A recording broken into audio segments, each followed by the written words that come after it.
Ευχαριστούμε πάρα πολύ που είστε σήμερα εδώ τόσοι πολλοί και τόσοι καλοί και που αντέξατε τόση ώρα στην Ορθοστασία. Θα είναι πάρα πολύ σύντομη, υπόθηκαν τα περισσότερα.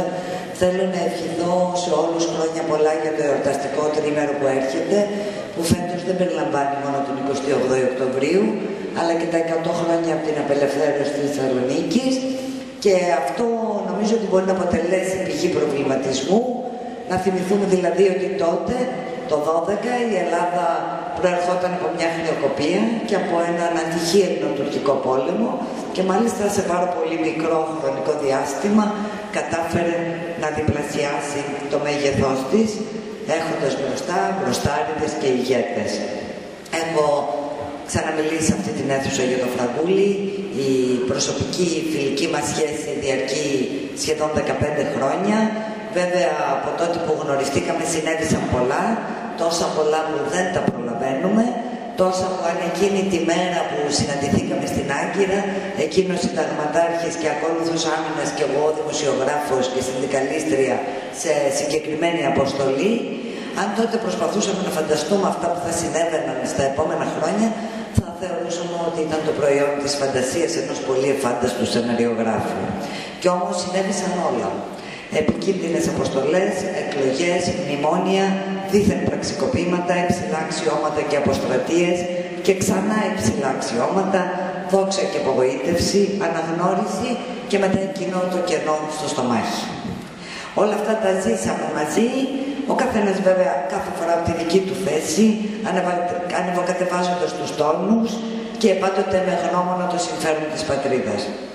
Παρακολούθησα αυτή τη γεμάτη εναλλαγές πορεία του Φραγκούλη, που πάντα μου έδινε την εντύπωση πως ήταν μια επαναλαμβανόμενη πτώση με το αλεξίπτωτο, μια πορεία ανάμεσα σε νάρκες, πολλές φορές ανάμεσα σε φίλια πυρά. Παρατήρουσε τις ανησυχίες του, τον έβλεπε να συνδυάζει τα στρατιωτικά του καθήκοντα με την επιστροφή στα πρανία του διδακτορικού, να οργώνει την Ελλάδα, να γράφει για τη μάχη του Μαραθώνα, να μην ξεχνά την κυρά των Μαρασίων, να στέλνει τα μηνύματά του από την τελευταία ακριτική γωνιά της πατρίδας, να εμπνέει τους κατωτέρους του στην ιεραρχία και να συγκινεί τους ανωτέρους του. Μέχρι που έφτασε και ο ίδιος πάντα ανάμεσα σε ανάρκες και φίλια πυρά στην ανώτερη βαθμίδα. Μέχρι την πρόωρη και εξορχιστική αποστρατεία του, που συνδέθηκε με μια από τις πιο ντροπιαστικές στιγμές της χυμαζόμενης πατρίδας. Οι εξελίξεις τρέχουν ακόμη και σήμερα. Οι δολοφόνοι επιστρέφουν πάντα στον τόπο του εγκλήματος.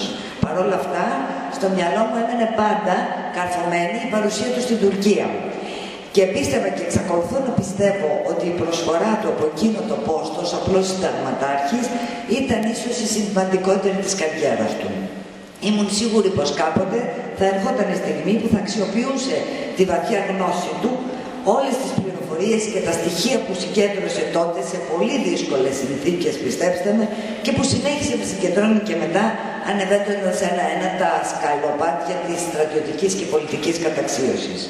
Δεν είχα την παραμικρή αμφιβολία ότι κάποτε θα μοιραζόταν αυτές τις γνώσεις μαζί μας και δεν είχα επίσης την παραμικρή αμφιβολία ότι θα τα έβαζε όλα αυτά σε ένα χαρτί, όχι σαν απλή καταγραφή, αλλά μέσα στο ιστορικό τους βάθος και δίνοντας το δικό του ιδεολογικό περίγραμμα και τη δική του αντίληψη για το παρελθόν, το παρόν και το μέλλον. Φυσικά, είναι αδύνατο να μπω σε λεπτομέρειες στο σύντομο χρόνο της παρουσίασης. Το περίγραμμα δίνω κι εγώ μιας πορείας που μοιάζει σχεδόν μυθική. Ο ίδιος ο τίτλος του βιβλίου, «Ποια Τουρκία, ποιοι Τούρκοι», μαρτυρά πως μέσα στις σελίδες του θα βρει κανείς όλες τις απαντήσεις, αν και δεν είμαι σίγουρη ότι γίνονται πάντοτε όλες οι ερωτήσεις. Πιστεύω πως οποιαδήποτε δική μου προσπάθεια να προσθέσω τους επένους μου στους δικούς σας θα κατέληγε σε μια κοινοτυπία. Είναι δεδομένο ότι ελάχιστοι διαθέτουν τις ικανότητες και τις γνώσεις του επίτιμου αρχηγού ΓΕΣ και πρώην Υπουργού Άμυνας.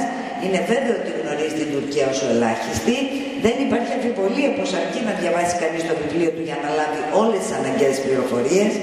Αυτό όμως οδηγεί στην αμέσως επόμενη σκέψη. Έχει η Ελλάδα, και μάλιστα υπό συνθήκες πτώχευσης και υπερπροσπάθειας, για επιστροφή σε μια ομαλή οικονομική και κοινωνική ζωή, έχει η σημερινή Ελλάδα την πολυτέλεια να στερείται της ενεργού παρουσίας ενός τέτοιου ανθρώπου? Εγώ λέω πως όχι. Και όσο κοιτάω γύρω μου, σε αυτά που ήρθαν και σε αυτά που έρχονται, ξαναλέω όχι.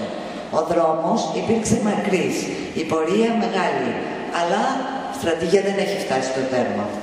Ευχαριστώ, να είστε καλά.